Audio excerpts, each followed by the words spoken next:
The more active students were in the fitness program, the lower their body image. Maybe I'm not failing fitness. Maybe fitness, the industry is failing all of us. That's why instead of leaving fitness altogether, I was like, no, let's try to recreate this. Hey everyone, welcome to the Let's Be Real podcast. I'm your host, Nicole Eunice, and I believe we need all the help we can get when it comes to living a full and free life. Here you'll find honest truth, practical tips, and perspective changes that help you embrace the miracle that is your life. It's an in-process conversation that's going to be unfiltered, and it better be fun. Let's get real together.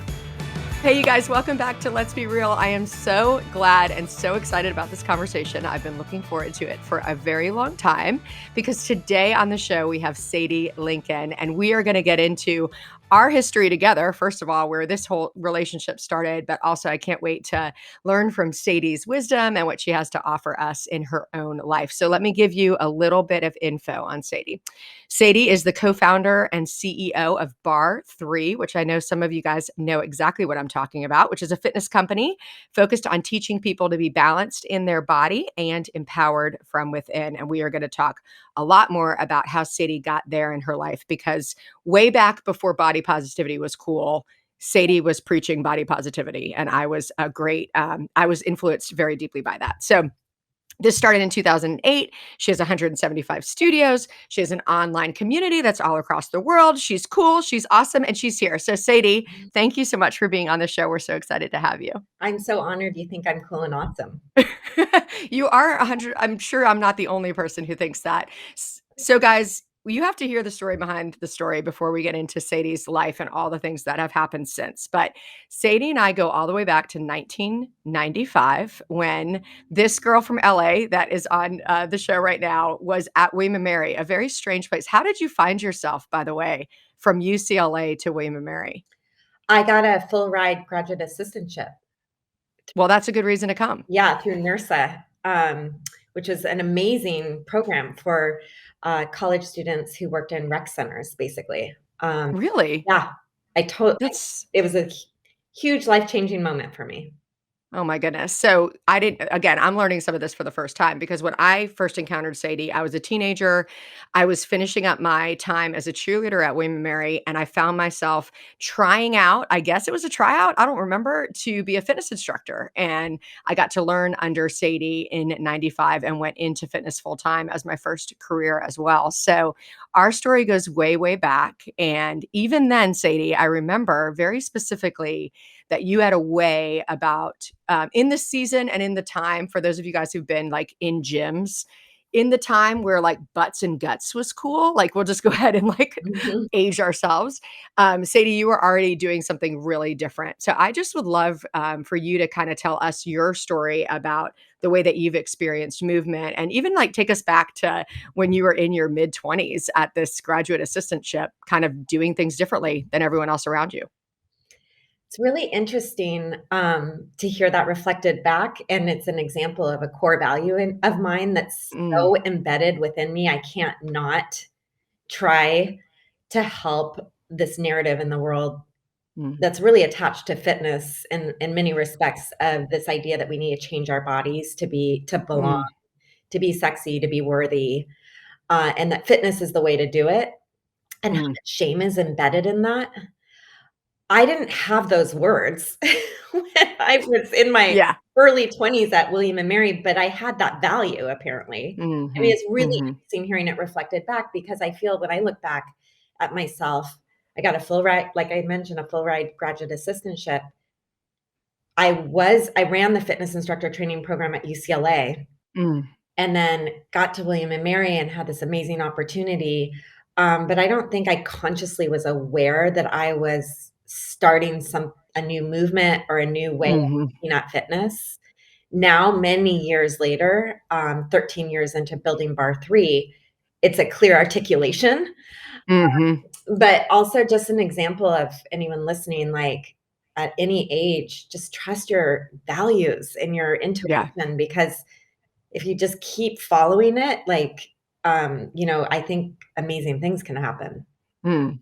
How did you get I'm having all of this weird reflection too, because obviously we're all on a journey and we're at different parts in our story. And when I think back to that part of my story, I was deeply invested in the lie about how your body looks, about changing your body, about who you need to be successful, to be sexy, to be approved of. And here you are, like you're also young at that time.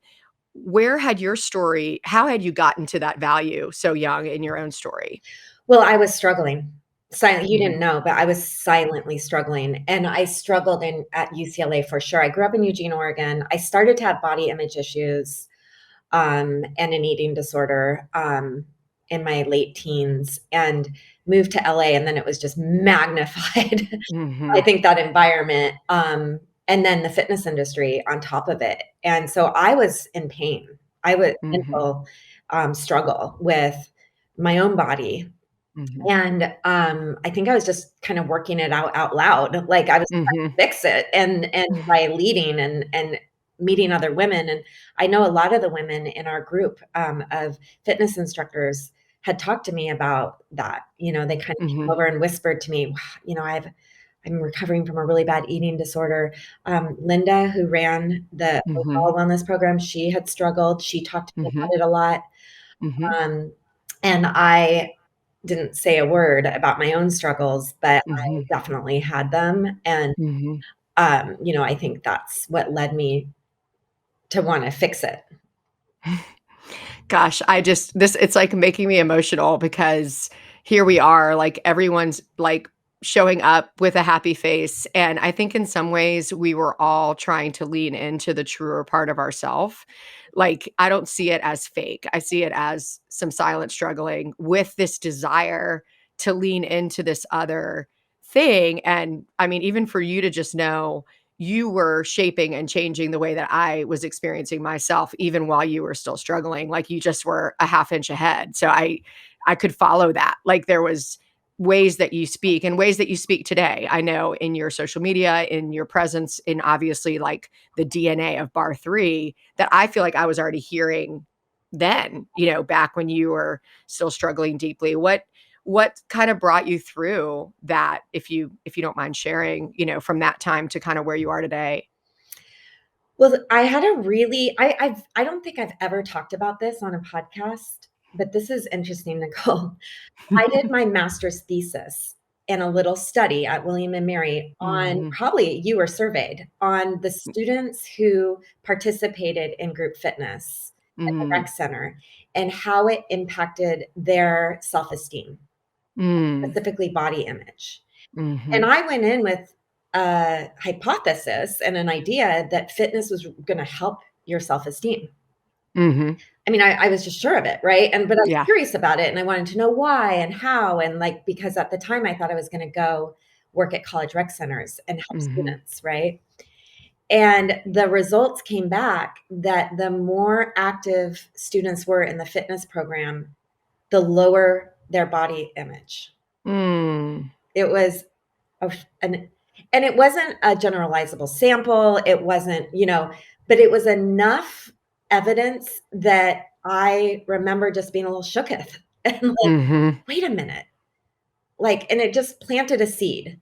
yeah, And it wasn't until 10 years after working at 24 Hour Fitness and growing that big organization, silently struggling, that mhm, I mhm, had that aha that, "Oh my gosh, maybe I'm not failing fitness. Maybe fitness, the industry is failing all of us." yeah, We're becoming less confident in our bodies versus more confident. mm, And it started at William and Mary, and it did start in the in-between moments too, just that kinda, like, almost sisterhood with you guys, like, it mhm, was a quiet understanding that we're better than this. mhm, Let's I mean, you and I did some fun little entrepreneurial things together. yeah. We went to you and I'm pretty sure you were a born leader, girl. Like, achiever. And, I was such a baby girl too, like, I was so confused. I'm always like, "Wow, I was bossy and way too big for, like, everything I was Wonderfully. trying to do," You but were direct, you took initiative, total achiever. You're a 3 on the Enneagram, right? I mean, oh, of course, oh, of heck yeah, course. so am I. We went to elementary schools, and I don't know if you remember, but we had an acronym that spelled out ALIVE. Uh-huh. No Attitude, surprise. love. No wonder I'm a preacher. I was just made to, like, make up words and teach things. Teach in the elementary schools in Williamsburg. And we did those, like, fun things with them, and we just did that out of the goodness of our hearts. It wasn't Yeah. like we were trying to, like, you know, get accolades. It Yeah. was real. Well, and I mean, this is not where I thought we were going with this conversation, but it's so much even better because for our viewers and listeners, I think that really understanding your origin stories of pain and purpose can actually help you like reconnect to the deepest part of yourself. So, I don't know if you know this, but influenced by you, I did my social psychology like senior thesis on the anxiety produced by weighing in because I had come out of at the time, cheerleading, there was weigh-ins. And so I did a very similar, very small study where even the thought of being weighed, like we basically set it up so that these girls who came to the study thought they were going to be weighed. So even the thought of being weighed like immediately impacted their ability, like their self-concept and their ability to like not be anxious. And again, such a small study. But I think both of us maybe were silently struggling through some things and trying to find our way to the other side in the sisterhood, in belonging, in movement, right? I mean, because I'm wondering why you didn't leave fitness. Like, what was keeping you in fitness when even you were learning in your study? Like, this isn't even this isn't even helping people. Like, what was that for you? You, like, people like you. Mhm, The fact that, like, almost that chokes me up that you did that because that is what's so beautiful about this journey for me is mhm, it's about the people I've met along the way who are mhm, we just have this, like, telepathic, like, alignment mhm. and, spiritual alignment Yeah. that, like, let's change this narrative in our own Mhm, respective ways, and that was your superhero power and mhm, your unique experience and your unique wisdom that you put to work in mhm, your senior project, and, like, I've seen that now, multiplied across the country with women mhm, and our clients who have become a part of Bar3, but in their own way, mm, and, I think it's so hopeful and so cool. That's what kept me in this. Certainly mhm, not like, um I mean, working at 24 Hour Fitness, for example, was, like, really hard for me, mhm, mhm, because it was male dominated. I literally heard things like, "We are not a fitness company, we are a sales company." I mean, stuff like mhm, that. mhm, Watching the financial success of the organization while so many people were still struggling, mhm. um, I'm s that's why I left, and started my own Mm, thing instead of leaving fitness altogether. I was like, yeah. "Well, no, let's try to recreate this." Mhm, mhm.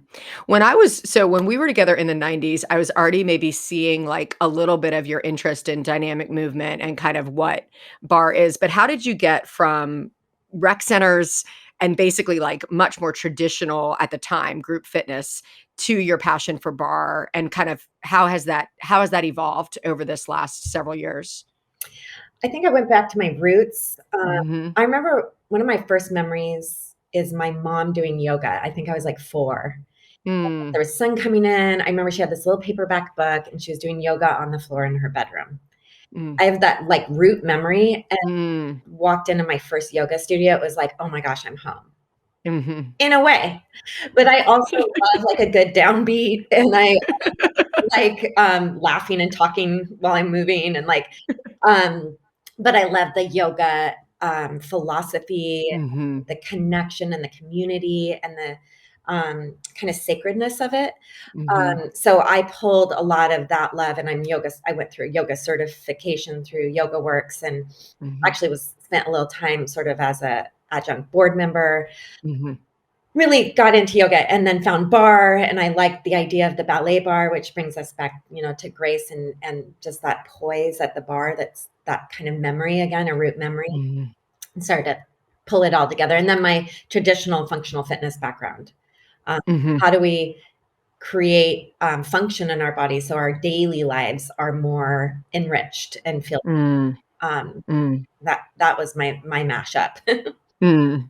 So I know you go back to your roots, you go back to your home, you're in Portland, you start a studio.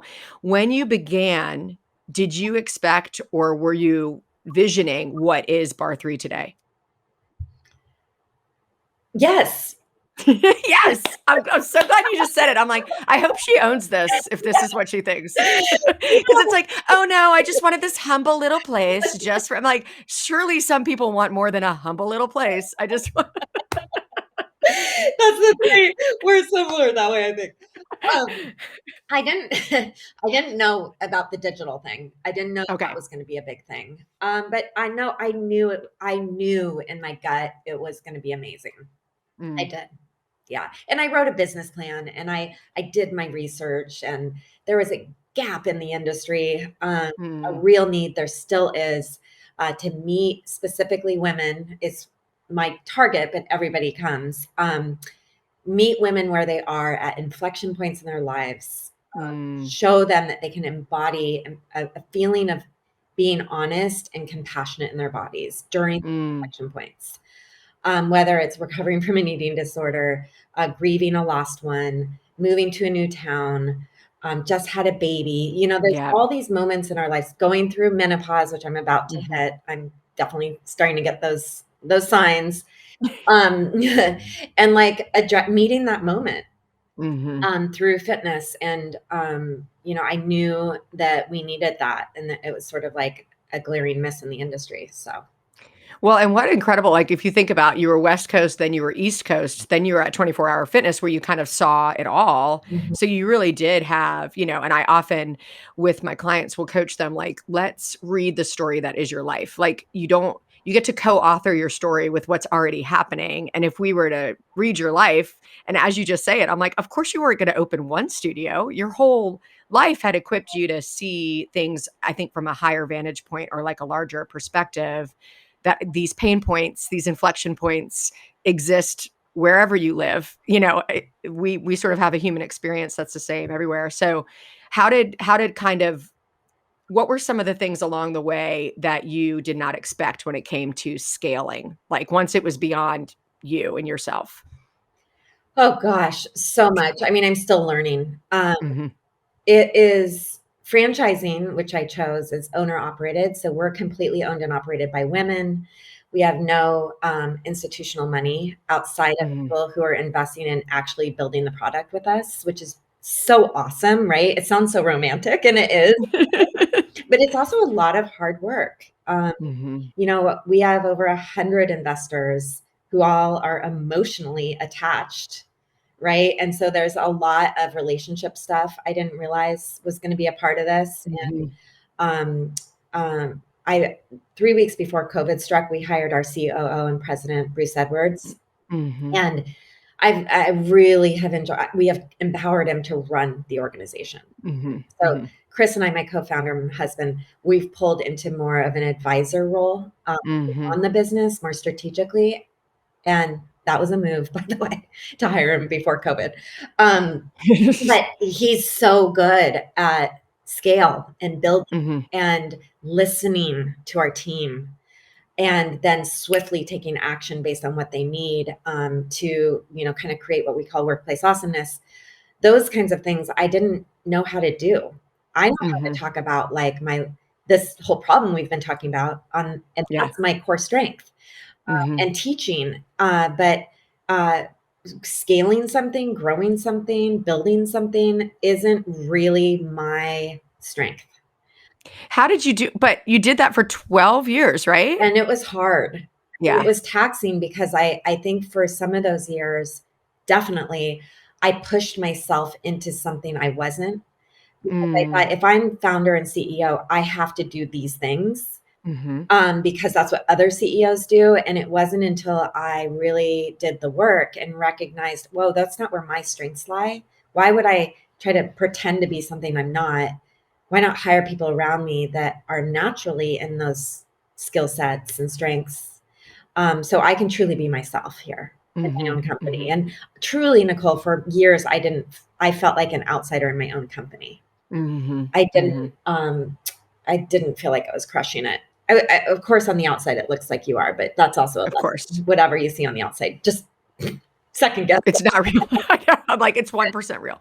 it. What like, if you could go back what would you do differently? Anything? It's that classic answer of, but I learned Mhm. so much. I know. Um, I think that it's more for me about parenting. Like Mhm. we started with the one studio with childcare, and we had 2 little kids with us, and I had this vision of really being a very present mother, but also building a mad career, and Mhm. I think I was distracted during some pretty amazing years, and I wish I had the wisdom I have now as a parent, and I Yeah. could go back and empower my team quicker and reshift my energy more to my family, even though I did a Mhm. pretty darn good job. That's what if I wake up at 3 in the morning, I'm like, my daughter's about to graduate from high school. And if I wake up at 3 in the morning, that's where I'm like, oh, when she was 10, remember when she was 10? Yeah. Where was I? I mean, I Yeah. was at the home, but Gosh, there's just a little more I could have been there for her. I feel the same. But it's so hard to I mean, I think it's good, and I think this can be helpful because I know that there are some that are here with us who they really need permission to change their life, and they need permission to believe that good can come even when you make a hard sacrificial choice, like, in the moment. Mhm. But on the other hand, I also think a lot it's very hard to say where you would be and what bar 3 would be to even be where you are now, where you can have a CEO, OO, and have it where it is, if you had not in some ways done that. So Yeah. sacrificial trade-offs are a part of our life. And I'm just a little bit ahead of you because I have a 19-year-old. My daughter's 17, and then we have a 14-year-old son too. And I'm starting to believe that there are lessons that they learned because of that sacrificial choices I was making. Some of them are hard lessons, but some of them are really good lessons that I hope will like bear good fruit in their adulthood. I think about my son marrying like a real go-getter or like my daughter deciding to want to stay home with her kids. Like, how do you basically model all that in a tiny nutshell of our mothering? But I'm sure when I think about it, I'm like, but was I faithful? Like, did I try to show up the best I could every day? And I think more often than not, the answer is yes, and to me, I think that needs to be enough. Yeah. Yeah, I think that's really important and to have grace, right? I've, Mhm, talked to my kids now that they're older. My son is mhm. 16 and Okay. Audrey's 18. I've talked to them and I said, "Hey," because 'cause I'm going through therapy too, so I've already preemptively said, "Hey, as you get older and you realize, like, traumas you've had as a kid that I was involved in unknowingly, I Mhm, want you to know I take that shame away from you. mhm, Like, that's not mhm, yours to carry, you know? I think all parents I missed one of Drew's birthdays, his actual mhm, birthday, mhm, and I had a great celebration that weekend, but on the day of his birthday, I was gone. mhm, And he's told me years later that like, totally bummed him out and traumatized him. mhm. It's a silly little it sounds I silly, know. but to a kid, it's a big deal, you know? Yeah. And it's like, I take that from you so you don't have to carry it anymore, and I'm sorry. You know, Mhm. I think, I've already started some of those conversations. Yeah, I feel the same way, and there are those moments of regret that if I could go back, I'd be like, "Nothing it wasn't worth missing is" I've missed a lot of birthdays, and I'm like, "It's not it wasn't worth missing a birthday." Like, it just wasn't. At the time, it felt like it was inconsequential or, I love when I can deceive myself into thinking that I can control something to make it better, like you said. "Well, we did a weekend celebration, Yes. we" but, like, your kid's experience is their experience, like, we can't help that, but, isn't it a gift to I remember once I had a client this was back when I was counseling, and I had a client who told me a story about, like, her mom like, she never had a memory of her mom ever sitting down, like, just so busy, you know? And, I mean, what a funny thing to be kind of, like, traumatized by. And I was like, "Do you feel like you need permission to sit down?" She's like, "Yeah, I do. Like, I don't feel like it's okay to be a mom who doesn't sit down." It's kind of a silly example, but in some ways it's not because we can't control all of their perceptions, but we can offer, right, the opportunity to say, "I wanna apologize. I want to make amends for your own story for the mistakes that I made." Yeah, totally, Yeah. totally. All right, well, fast forward, and just give us, like, because 'cause we're all kind of we're trying as best we can to be historians about a time that we're still in. But Mhm. in 2020, 3 weeks before COVID, thank goodness you hired a COO. Just I'd love to hear, like, what are some of your reflections personally and professionally, like, going through this last couple of years? What have you learned? I've learned so much. I'm starting to be thankful. I'm Mhm, starting to have that moment of, I think in many years to come, many of us will look back on this era and say, wow, that was the hardest era for me. And I mhm, learned so much that has mhm. informed a better tomorrow. Yeah. And some of what I've learned is validating. So Mm, one thing I've learned is that it's been hard to build a company without private equity, for example. mhm, Chris and I working in the business for so many years, sacrificing a lot for our vision, our mission, and our core values. And controlling that, having control over that, and inviting the team in to do that with us, has its own struggles. And had we not done that, we wouldn't be as resilient as we are today. mm. Those values are what kept the team engaged and committed during epic Zoom fatigue, Oh my goodness. furloughs, layoffs, etc. We did lose many, many employees. Um, and I also think many of those employees that decided to leave, it was time for them to go. We were really good Mhm, at keeping people mhm, because we're such, we just have a warm environment in our culture. And I think a lot of people needed that little kick in the butt to be like, okay, it's mhm, time for me to move on and try something else out in the world. mhm, And so now we have new energy in our company, which is really amazing. Um, and we've learned the power from a business perspective of staying relentlessly focused on the epicenter, which is what we do best. Like if we took mm, this one thing from our organization, we wouldn't have a business, we wouldn't be viable. And for us, it's teaching the Bar 3 signature class in our mm, studios, mhm, remarkably every time and at scale, which is a big task in itself and something we're deeply committed to. But we got distracted. When we obviously had to shut all our studio doors, Peloton came on. mhm. For the first time ever, Chris and I were like, we need to do more. We got Uh-huh. distracted. Mhm, We need to reinvent ourselves. We need to be something different than we are. We had that whole like thing happen and we learned really quick, nope, stay hmm. focused, stay focused on what we do best. Because, that's who we are. And I think, those are some of the big, for me, the big business. What did you do with that? Because, if you know that your signature class in studio is your core, but you couldn't use your studio, how did you correct too far? And then where did you kinda end up before you were able to open again? Well, their defining moment, we allowed all of our studio owners, empowered them to teach their classes on Zoom, Okay. so they could maintain a connection with their community, which served us really, really well. Mhm, And it was neat to see because we also have a really premium digital streaming business with a production mhm. studio and gorgeous classes and a library of over 300 workouts.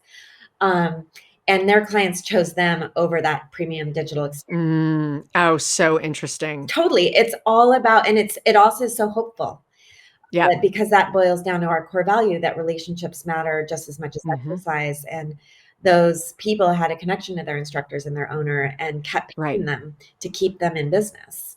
Mhm. Had we done kind of a 24-hour fitness model where it was all owned and we ran all those studios through raising capital and had a bunch of managers in our studios, I don't think we would have survived. Yeah. We wouldn't have. Gosh. Yeah. Oh my gosh. Like, to your point, how validating to put put something so intangible, like how important relationships are, putting that out there and, like, taking that risk, and that is as a person who creates content, that is so encouraging for me because I often am like, "Guys, there is a limit. There's a limit when we have a 2D experience with each other, it can be helpful, it can be fruitful, but it is limited. It is not the same as an embodied experience." No, it's different. And both can meet you in different ways. I think Yeah. that's the most important thing is to acknowledge that. Like, Mhm. a digital connection has its place, and then a Yes. physical connection has its place. Mhm. And they're two different Mhm. things. I think trying to be the same thing. Like, for example, Uh-huh. we've tried live stream classes where you can jump on and take Mhm. class live. Why? No. That's trying to recreate the in-person experience. And the reason why people want digital is it meets you anytime you want. You don't have to Yeah. schedule it, right? Right, right. But the Zoom class was different? That felt different than a live stream? That was actually live, but Yeah, we also recorded them. right. So they went through Okay, live. So if you wanted to join and see all your friends, on right. the little Brady Bunch screen, um, but you could also jump in and take the recorded version. And what we Mhm. found is a lot of people started doing that because it's just so convenient. Yeah, yeah, yeah, but they still felt like they had that connection with their own instructor who again, this is funny, the parallels, but oftentimes I'll say, like, coaching over Zoom is fine, but I wanna be in person first. So I'll go and be with people for a day or 2 or whatever, because 'cause I'm like, once we have a human connection, we can sustain it somewhat over Zoom. Yeah, yeah, But we are made like, we are 3D people, and I hope people hear that not as a condemnation of digital content in any way. I think it's great, but to your point, it's important to pay attention to maybe the diet of what you've got in your life when it comes to real in-person relationships and this other world that we exist in. I think um, it's really important. I'm glad you brought that up. And it's really Mhm, important to name and say out loud that a lot of us have got used to being at home. And so it's mhm. scary. Yeah. Any kind of insecurity is sort of magnified right now of like Mhm, mhm. stepping out of the home, going into a group exercise class, going to meet with a coach, Yep. going to have tea with a boss, going to, um, we've lost that practice of Mhm, being mhm, together and stepping out of our comfort zone. And also what we know statistically is that loneliness is on the rise. mhm, It's higher than it's ever been. And loneliness is as much a predictor of our longevity as smoking is. It's mhm, shown to degrade our health and well-being. mhm. And I mean, I think we're in the biggest loneliness epidemic we've ever had right now. Absolutely. Yeah. There's another study that talks about social connections and that strong social connections and an unhealthy lifestyle lead to more longevity than a healthy lifestyle with no social connection. So, obviously, we're both about a healthy lifestyle, but seeing that your Bar3 studio and that community can actually be serving a even deeper purpose, and that fitness is a vehicle with which some of those connections can happen for you. Because I, like you, first of all, I'm going through my own season of, we're all in a season of change and figuring out who's my community and what does that look like. But then we're surrounded by people who are trying to do the same thing. So how do we go first or invite or say yes, knowing a lot of us are in that same place? And it's a really cool opportunity, even if it's a little scary. Yeah, yeah. Yeah. So, Sadie, as we wrap up, thank you so much for just your wisdom today and this conversation. I would love to just ask you, what's one thing that you're hopeful for in this next year? Like, what are you looking forward to? Oh my gosh, I am so hopeful right now. I'm I am looking forward to watching Bruce and his dream team Hmm. crush it at bar 3. Mm. I'm looking forward to my role in that, serving bar 3 in a way that uplifts my natural skill set. Mm. I'm looking forward to watching my daughter enter college, Hmm. should she choose college. I mean, she hasn't totally, who knows? Whatever her next phase is, I'm looking forward to it. Um, I'm really looking forward to celebrating my 50th birthday this summer. Mm. Oh my Uh, goodness. Happy early birthday. Any big plans? Or what does celebrating look like for you? it's gathering with my dearest friends Hmm. outside in nature, um, with music. Like we're planning kind of an adult summer camp of sorts, Oh my goodness, the um, best. and I love then it. something more intimate with my family. Hmm. Hmm. Really looking forward to that. That's awesome. That's so good, Sadie. Thank you so much for your time and for what you've offered for everyone. We are grateful and we are better for it. So thank you. Thank you. Hey, thanks for tuning in to the Let's Be Real podcast. If you have a question for the show, you can send it to me at Nicole@NicoleEunice.com. And hey, if you're enjoying this, we'd love for you to like, subscribe, share it with your friends, pass it on, shout it from the rooftops, whatever you feel like doing, because the reality is, let's get as many people getting real as possible. Talk to you soon.